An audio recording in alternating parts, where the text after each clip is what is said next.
بسم الله الرحمن الرحيم فاذكروني أذكركم واشكروا لي ولا تكفرون يا أيها الذين آمنوا استعينوا بالصبر والصلاة إن الله مع الصابرين ولا تقولوا لمن يقتل في سبيل الله أموات بل أحياء ولكن لا تشعرون ولنبلونكم بشيء من الخوف والجوع ونقص من الأموال والأنفس والثمرات وبشر الصابرين الذين إذا أصابتهم مصيبة قالوا إنا لله وإنا إليه راجعون أولئك عليهم صلوات من ربهم ورحمة وأولئك هم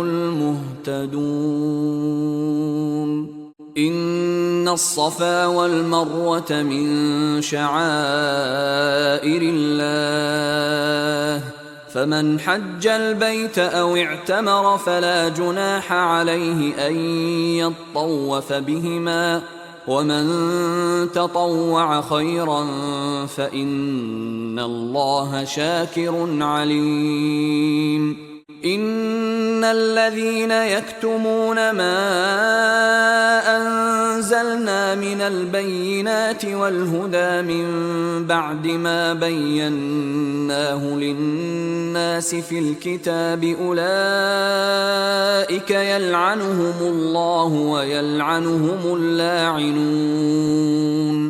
إلا الذين تابوا وأصلحوا وبينوا فأولئك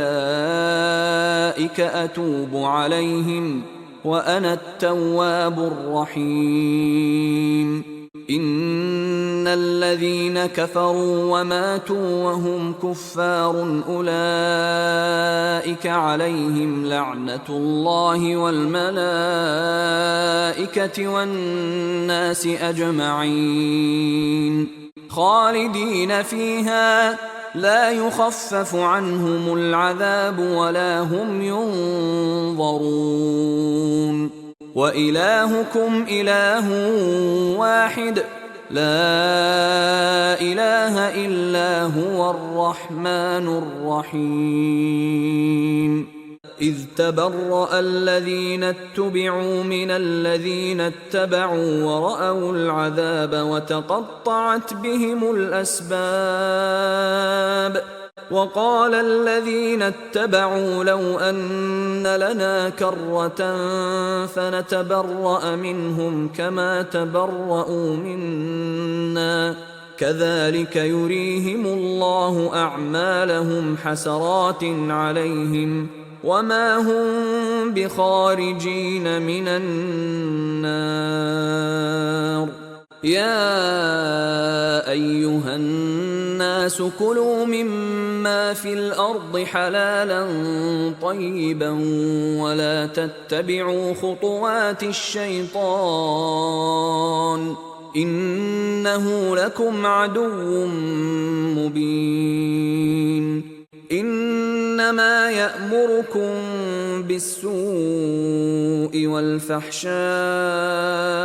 وأن تقولوا على الله ما لا تعلمون وإذا قيل لهم اتبعوا ما أنزل الله قالوا بل نتبع ما ألفينا عليه آباءنا أولو كان آباؤهم لا يعقلون شيئا ولا يهتدون ومثل الذين كفروا كمثل الذي ينعق بما لا يسمع إلا دعاء ونداء صم بكم عمي فهم لا يعقلون يا أيها الذين آمنوا كلوا من طيبات ما رزقناكم واشكروا لله إن كنتم إياه تعبدون